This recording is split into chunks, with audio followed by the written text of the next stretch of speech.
Alors, bonjour mes chers étudiants, j'espère que vous allez bien. Alors, aujourd'hui, je vais essayer de corriger le devoir à rendre, en fait, le travail à rendre d'hier avant minuit. Alors, bien sûr, le travail à rendre d'hier portant, bien sûr, sur le bilan. Donc, je vais essayer de le corriger rapidement. Alors, l'entreprise VBC, spécialisée dans la commercialisation des stylos, vous communique les informations suivantes au 31/12/2020. Donc, automatiquement, à partir de la date, on peut distinguer, ou bien on peut dire que le bilan, c'est un bilan final. Le bilan qu'on a, c'est un bilan final. Parce que normalement, la date, c'est au 31/12/2020. Donc, à partir de la date, on peut déterminer la nature du bilan. Est-ce que c'est un bilan initial ou bien c'est un bilan final? Parce que normalement, il s'agit d'un bilan de fin d'exercice, donc automatiquement, c'est un bilan final. Donc, l'entreprise VBC spécialisée dans la commercialisation des stylos, donc normalement, le stock, la nature de stock, c'est le stock de marchandises. La nature de stock, c'est le stock de marchandises. Voilà, donc vous communique les informations suivantes au 31/12/2020. Alors, les informations qu'on a, on a ordinateur, 50 000, les chaises, 150 000, les terrains, 100 000, un local, 200 000, camion, 60 000, voiture, 40 000, créance client, ça veut dire l'argent de l'entreprise chez les clients, c'est 60 000, avant en banque, l'argent de l'entreprise en banque, c'est 140 000, logiciel, 300 000, capital social, 500 000, emprunt bancaire, 60 000, et les dettes fournisseurs, 40 000. Donc, travail à faire. Donc, la première question, définir le bilan. Définir le bilan. Alors, donc, on va essayer de répondre à la première question. Bien sûr, c'est déjà expliqué hier, la notion de bilan. Alors, vous notez, le bilan, c'est un état de synthèse. Vous notez en parallèle, le bilan, c'est un état de synthèse. Le bilan est un état de synthèse de la situation patrimoniale et financière de l'entreprise dans une période donnée. Le bilan, tout d'abord, est un état de synthèse de la situation patrimoniale et financière de l'entreprise dans une période donnée. Ça veut dire, à partir du bilan, on peut déterminer deux situations, à savoir la situation financière et la situation patrimoniale. Donc ça, normalement, c'est pour répondre à la première question, c'est quoi un bilan? Donc le bilan, par définition, c'est un état de synthèse de la situation patrimoniale et financière de l'entreprise dans une période donnée. Donc ça, c'est la réponse à la première question. Le bilan est un état de synthèse de la situation patrimoniale et financière de l'entreprise dans une période donnée. Puis, on passe à la question de expliquer la différence entre un actif et un passif. Expliquer la différence entre un actif et un passif. Donc, bien évidemment, lorsqu'on parle normalement d'un actif, c'est un emploi, un actif, c'est un emploi provisoire. Un actif, c'est un emploi provisoire. Ça veut dire l'ensemble des avoirs de l'entreprise. Puis, un passif, c'est une ressource provisoire. Un passif, c'est une ressource provisoire. Bien évidemment, c'est l'ensemble de dettes. C'est l'ensemble de dettes. Donc, actif, c'est un emploi provisoire, c'est l'ensemble des avoirs de l'entreprise. Un passif, voilà, c'est l'ensemble des ressources provisoires. En fait, c'est l'ensemble de dettes. Alors, donc, la différence entre actif et passif, vous notez, un actif est un emploi provisoire. Un actif est un emploi provisoire. Voilà, un actif est un emploi provisoire. Voilà, autrement dit, c'est l'ensemble des avoirs. Par contre, un passif, c'est l'ensemble des ressources provisoires, ou bien évidemment, un passif, c'est l'ensemble de dettes. Donc, je reprends. Pour la première question, le bilan est un état de synthèse de la situation patrimoniale et financière de l'entreprise dans une période donnée. Donc, ça, c'est la définition du bilan. Pour distinguer entre l'actif et un passif, tout d'abord, on doit normalement utiliser le terme emploi et ressources. Donc, un actif, c'est un emploi provisoire. Un passif, c'est une ressource provisoire. Un actif, c'est un emploi provisoire. C'est tout simplement l'ensemble des avoirs dans l'entreprise Par contre, un passif, c'est une ressource provisoire, c'est l'ensemble de dettes, bien sûr, d'une entreprise. Puis, quelles sont les classes de l'actif? Quelles sont les classes de l'actif? C'est pour répondre à la troisième question. Donc, les classes de l'actif, bien sûr, lorsqu'on parle d'actif, l'actif est classé par ce qu'on appelle la liquidité. L'actif est classé par la liquidité croissante. Ça veut dire de moins liquide au plus liquide. Donc, l'actif est classé par liquidité croissante, de moins liquide au plus liquide.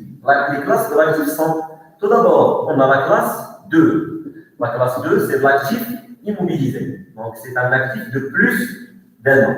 Donc, la classe 2, c'est de l'actif immobilisé. C'est l'ensemble des éléments qui restent en plus d'un an dans l'entreprise. Bien sûr, exemple, matériel de transport, outillage, informatique, etc. Puis, vous avez la classe 3. La classe 3, c'est l'actif circulant hors trésorerie. C'est normalement, c'est un actif de moins d'un an.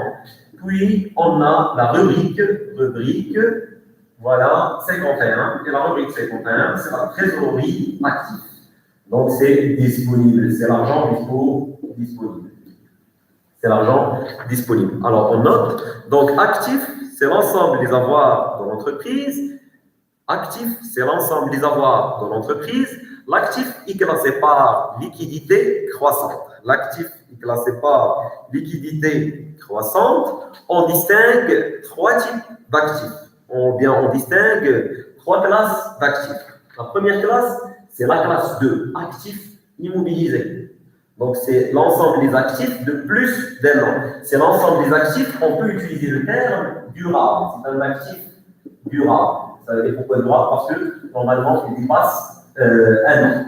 Puis, ça, c'est un actif non durable. Actif non durable, tout simplement actif circulant. Ça, c'est un actif disponible. Donc, on distingue trois types d'actifs. Donc, les classes d'actifs sont la classe 2, actif immobilisé, c'est un élément durable. La classe 3, actif circulant, c'est un élément non durable, moins d'un an.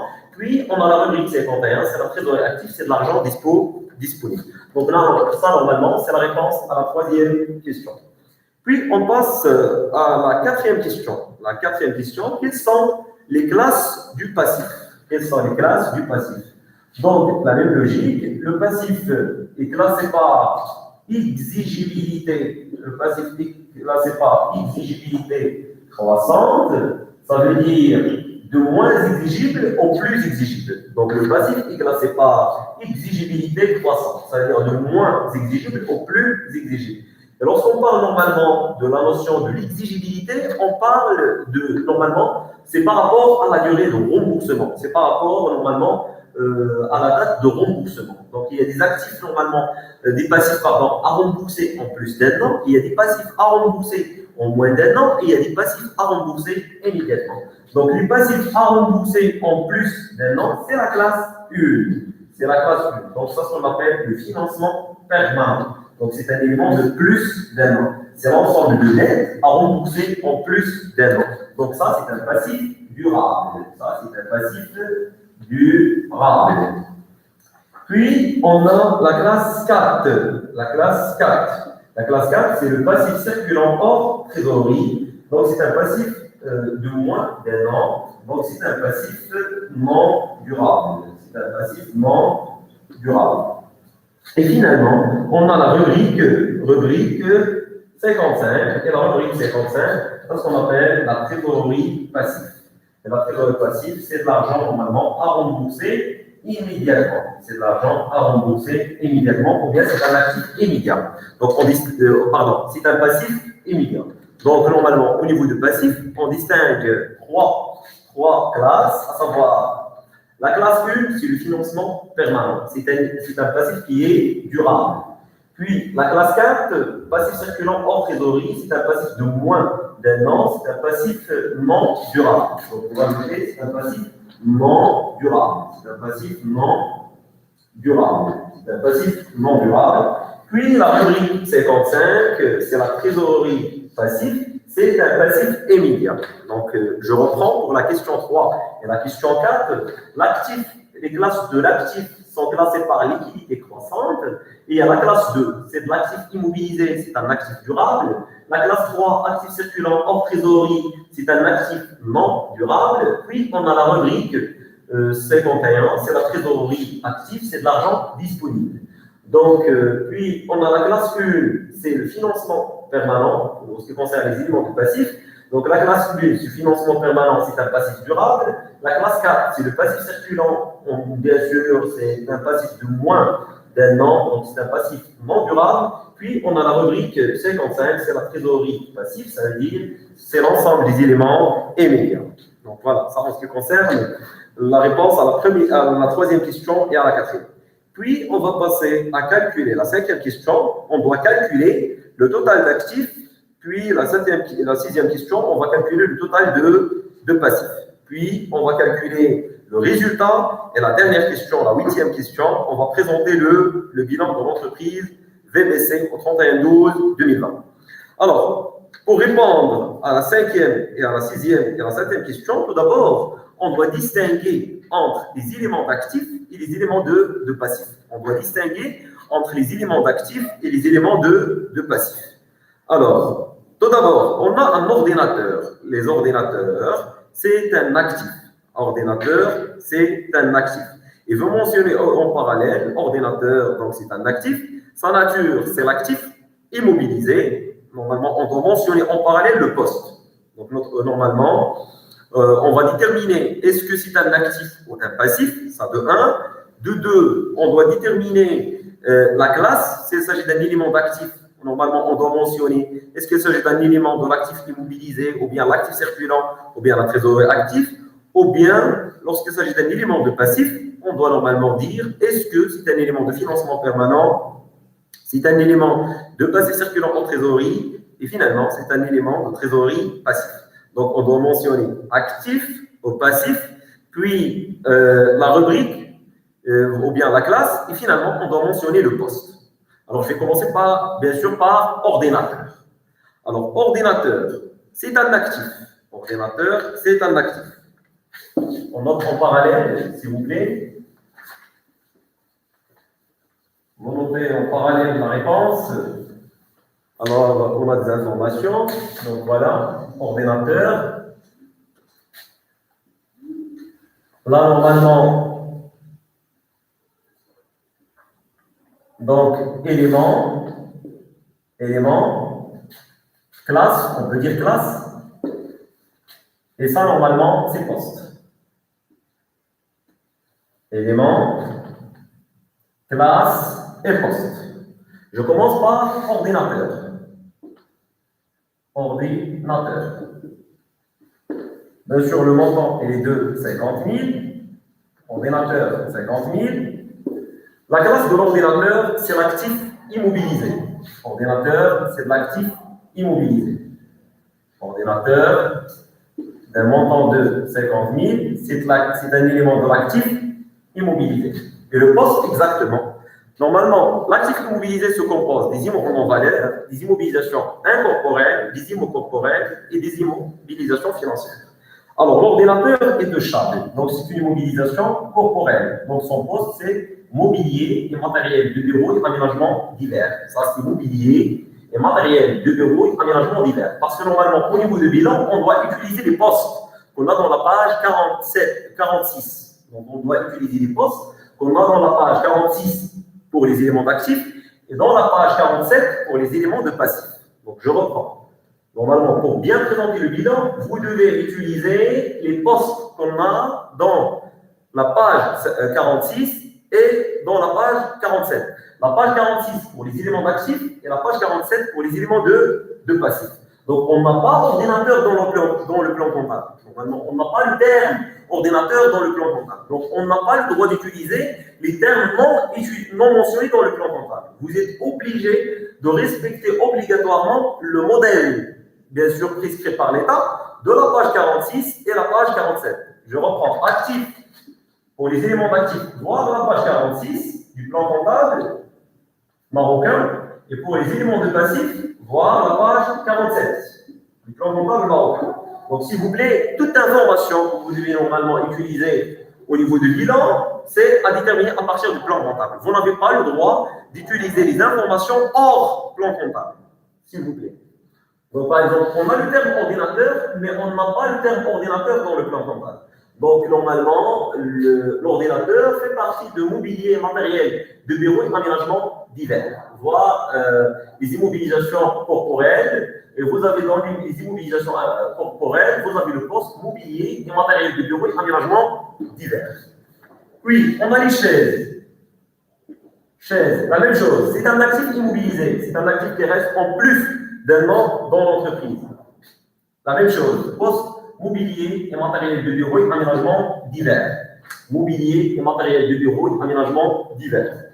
Puis, on a les terrains. Également, c'est l'actif immobilisé. Les terrains, c'est le même poste. Terrain. Donc, il n'y a aucun changement. Puis, on a local. Un local. Le local, c'est un bâtiment, il peut être un garage, il peut être une administration. Donc, également, c'est l'actif immobilisé. Mais normalement, le poste, c'est construction. Construction. Le poste, c'est construction, voire le plan comptable. Normalement, les postes, c'est à partir du plan comptable. Les postes du plan comptable, c'est les postes de la page 46 et la page 47. 46 actifs, 47 passifs. Donc, local, c'est construction. Puis, on a camion. On n'a pas de camion dans le plan comptable. Donc, c'est un élément d'actif immobilisé. Mais ce qu'on a dans le plan comptable, c'est le matériel de transport. Matériel de transport. Puis, on passe. On a voiture. Voiture, la même chose. C'est un actif immobilisé. Également, c'est de matériel de transport. Matériel de transport. Alors, le montant des chaises, c'est 150 000. Terrain, 100 000. Local, 200 000. Camion, 60 000. Et voiture, 40 000.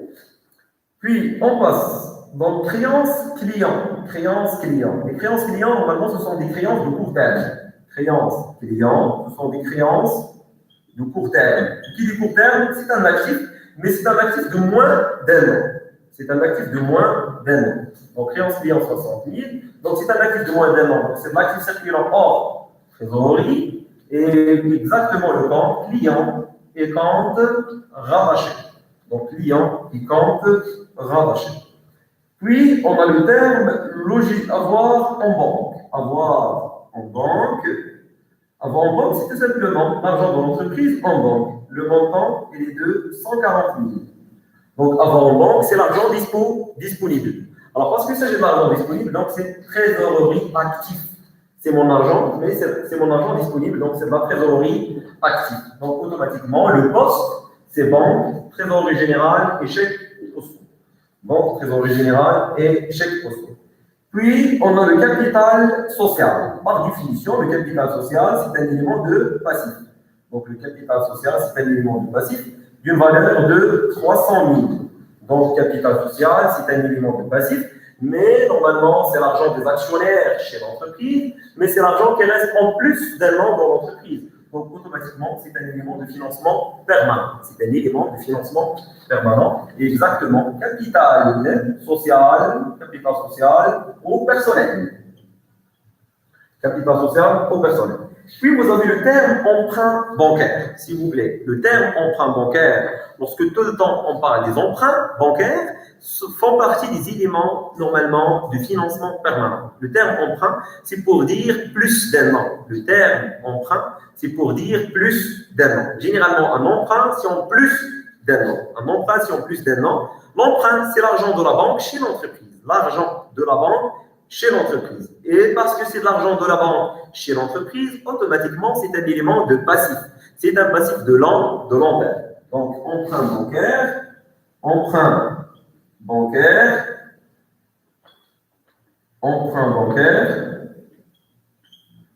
d'un montant de 60 000. Donc, le capital, pardon, c'est 500 000. Donc, d'un montant de 60 000. Emprunt bancaire d'un montant de 60 000, c'est un élément de financement permanent. Et le poste exactement de n'importe quel emprunt bancaire de plus d'un an, c'est entre dettes de financement.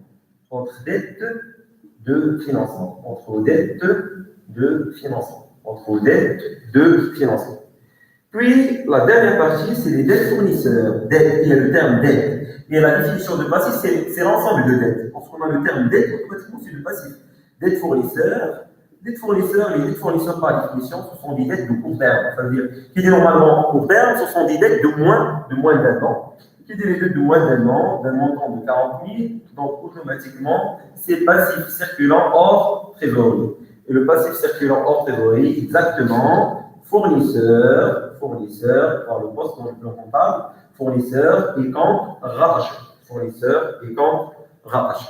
Donc je reprends, donc je viens de classer les éléments qu'on a, voilà, et si c'est la classe, soit la classe 2, donc voilà, actif mobilisé c'est la classe 2, c'est la classe 2, classe 2, la même chose, la classe 2, actif circulant c'est la classe 3, trésorerie c'est la rubrique 51, financement permanent c'est la classe 1, puis financement permanent la classe 1, et finalement on a la classe 4. Donc voilà, donc normalement, vous devez faire ce genre de travail avant de commencer votre bilan, de préférence. C'est pour bien maîtriser l'ensemble des postes qu'on a dans la page 46 et la page 47. Parce que là, normalement, chaque bilan doit obligatoirement respecter les postes et les normes qu'on a dans la page 46 pour les éléments d'actifs et les postes et les normes qu'on a dans la page 47 pour les éléments de passifs. Donc maintenant, on est capable, après avoir classé les éléments d'actifs et les éléments de passifs, on est capable de calculer le total d'actifs et le total de passifs. On est capable de calculer le total d'actifs et le total de passifs. Alors, je commence par le total d'actifs.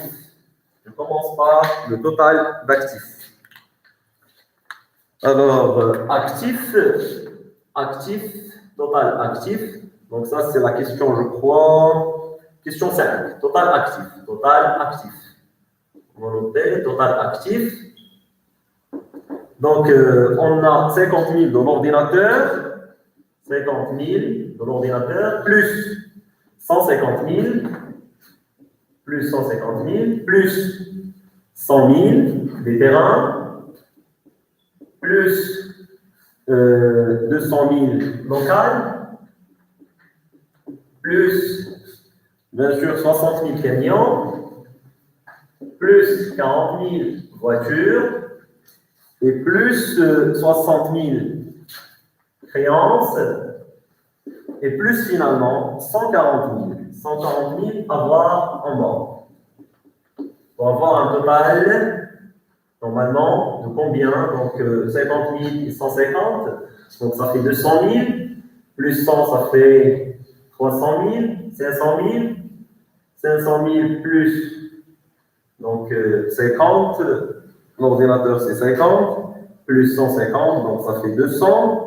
200 plus 100, ça fait 300. 300 plus 200, ça fait 500.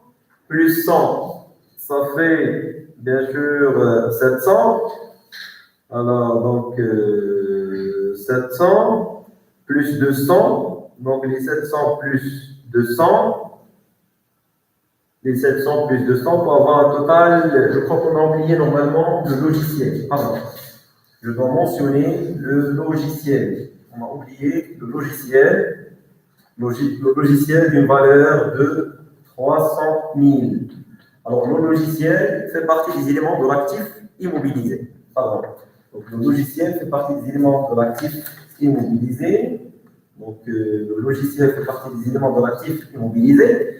Et le logiciel, c'est un élément d'actif immobilisé non touchable, non tangible, d'une valeur de 300 000. Donc, c'est actif immobilisé. Et le poste exactement, c'est brevet et marque. Le poste exactement, c'est brevet et marque de droit et valeur similaire.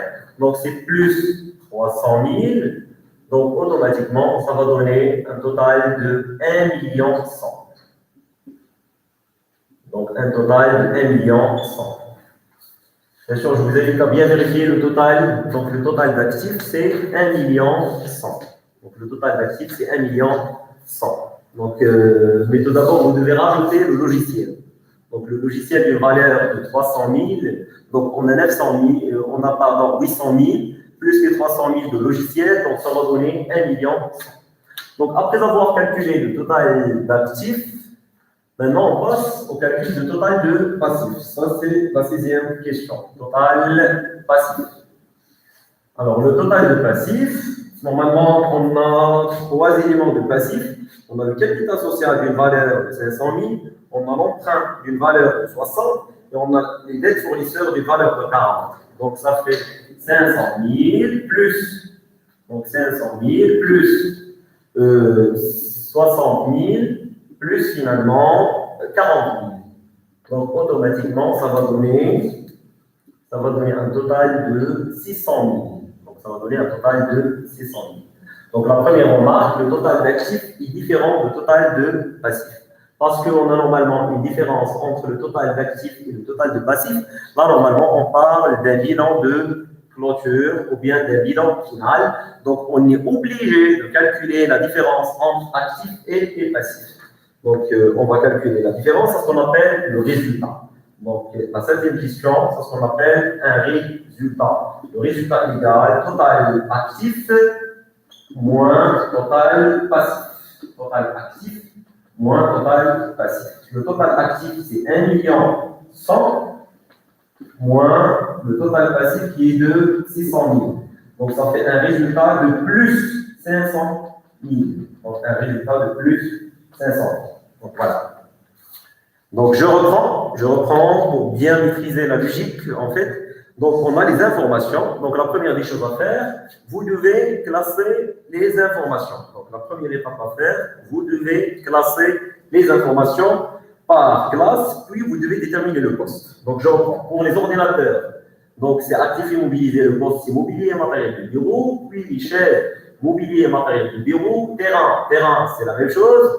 Donc, local, c'est de l'actif immobilisé, c'est de construction. Camion, donc 60 000, c'est matériel de transport. Voiture, actif immobilisé, matériel de transport. Créance client, actif circulant en trésorerie, le poste, c'est client et compte rattaché. Ces postes sont déterminés à partir de plans comptables, à partir de la page 46 et 47. Puis, avant banque, c'est banque, trésorerie générale, chèques postaux. Puis le logiciel, parce que normalement on a oublié initialement le logiciel d'une valeur de 300 000, normalement c'est de brevets et marques, droits et valeurs similaires.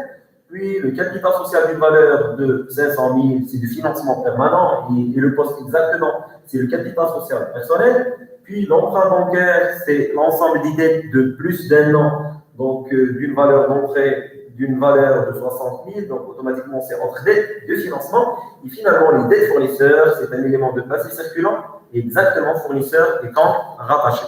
Puis, vous devez calculer le total d'actifs et le total de passifs. Donc, le total d'actifs, normalement, c'est 1 100 et le total de passifs, c'est 600 000. Donc, après avoir calculé le total d'actifs et le total de passifs, vous devez calculer la différence entre l'actif et passif.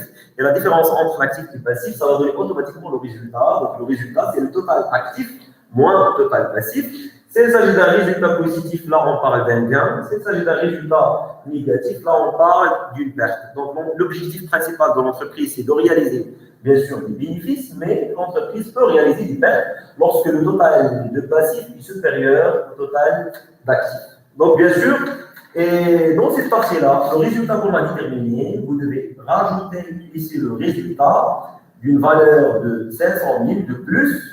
Le résultat fait partie du financement permanent. Donc, le résultat, c'est le financement permanent. Et exactement, résultat, le poste, résultat net de l'exercice.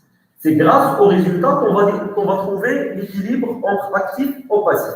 Donc, le résultat, c'est un moyen d'ajustement entre les éléments d'actif et les éléments de passif. Donc, on est obligé de rajouter le résultat pour avoir l'équilibre entre les éléments d'actif et les éléments de passif. Parce que normalement, le bilan doit être toujours équilibré. Le bilan doit être toujours équilibré. Donc, maintenant, on passe à la présentation de bilan, à la dernière question. On passe à la présentation de bilan. Bien sûr, je vous invite à prendre le plan comptable, toujours à la page 46 et la page 47. Déjà, vous avez le modèle du bilan. C'est le modèle normalement qu'on va remplir. C'est le même modèle qu'on va remplir. Donc voilà, c'est notre bilan. Actif,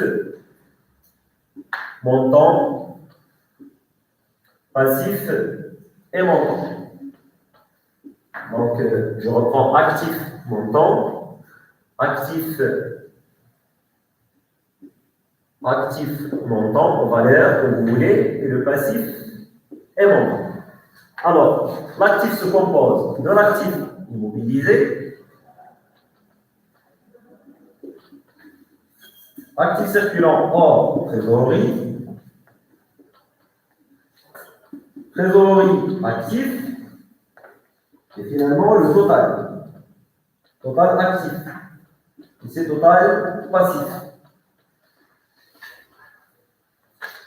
Puis le passif se compose de financement permanent, passif circulant hors trésorerie, trésorerie passif. Donc voir le modèle de la page 46 pour les éléments d'actifs et la page 47 pour les éléments de passif. Voir la page 46 pour les éléments d'actifs du plan comptable et la page 47 pour les éléments de passif.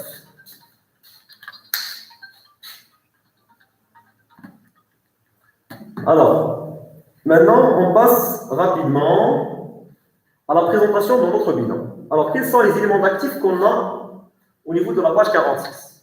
Vous avez tout d'abord, je vais essayer de commencer par poste, vous avez les frais préliminaires. Est-ce qu'on a un élément de frais préliminaires dans les informations?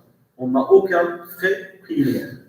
Puis, le deuxième poste, charge à répartir sur plusieurs exercices. On n'a aucun poste de charge à répartir sur plusieurs exercices. Puis, le troisième poste, prime de remboursement. On n'a aucun poste de prime de remboursement. Puis, on passe, immobilisation incorporelle. Est-ce qu'on a des immobilisations en recherche et développement? Donc, on n'a aucune immobilisation en recherche et développement. Puis, est-ce qu'on a un brevet et marque? Oui, on a un seul brevet et marque, c'est le logiciel.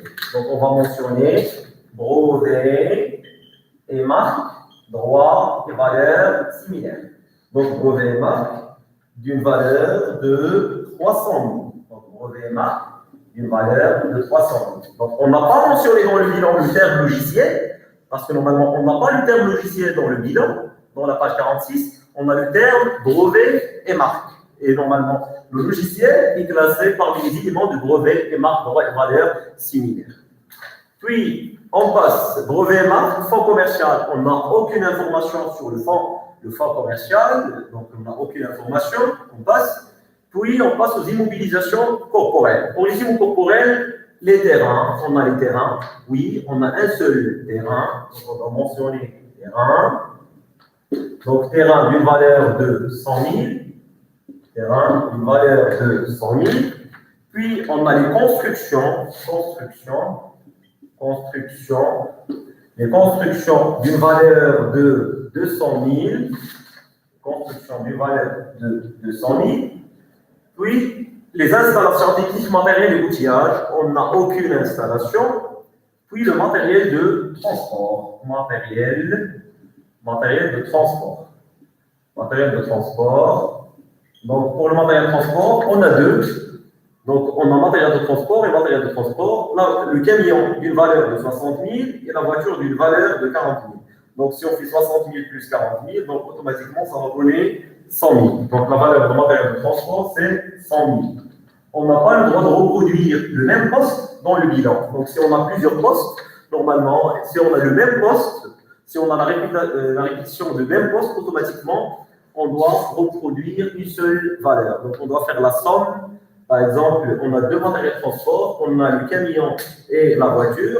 Donc, les deux, on va faire la somme des deux. Donc, c'est 60 000 plus 40 000. Donc, ça fait automatiquement matériel de transport 100 000. Donc, le matériel de transport d'une valeur de 100 000. Puis, on passe, est-ce qu'on a d'autres éléments d'actifs, actifs immobilisés? Oui, on a le mobilier de bureau, on a les ordinateurs et les chaises. Donc, on n'a pas le droit de mentionner ordinateurs et chaises dans le bilan. Mais dans le bilan, on a le mobilier, matériel de bureau et aménagement divers. Mobilier, matériel de bureau et aménagement divers. Ça, c'est le poste qu'on a. Donc, on va faire 50 000 plus 150 000. Donc, ça va donner une valeur de 200 000. Puis on va faire la somme. Donc on va faire la somme, c'est le total d'actifs.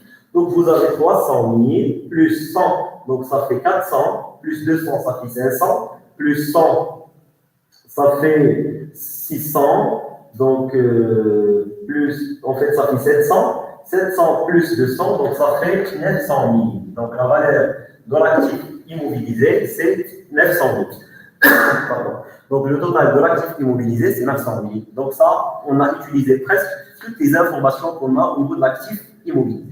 Puis on passe à la deuxième partie de l'actif, c'est l'actif circulant hors trésorerie. C'est les éléments qui commencent par la classe 3. On va vérifier. Donc je crois qu'on a une seule information, c'est les créances clients. Mais on n'a pas le droit de mentionner créances clients. On doit mentionner client et compte rattaché. Je pense qu'on a dans la page 46. Donc on doit mentionner ici client et compte rattaché. Client et compte rattaché d'une valeur de 60 000.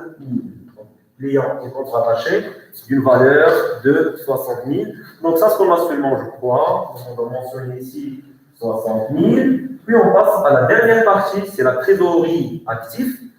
Alors, la trésorerie active, on a une seule information, je crois. Donc ça, c'est un élément de la trésorerie active. On a seulement banque, avoir en banque. Mais on n'a pas le droit de mentionner ici avoir en banque. Mais on doit mentionner seulement banque, trésorerie générale et chèques postaux. Donc, banque, trésorerie générale et chèques postaux d'une valeur de 60 000, d'une valeur de, avoir en banque de 140 000, pardon. Donc, 140 000. 140 000. Donc, le total de la trésorerie active, c'est 140 000. Donc, le total de la trésorerie active, c'est 140 000. Donc, le montant de avoir en banque, c'est 140 000. Donc, maintenant, on va déterminer le total d'actifs, le total général. Donc, c'est 900 000 plus 60 000. Donc, ça fait 960 000 plus 140 000. Donc, automatiquement, ça va donner 1 100 000.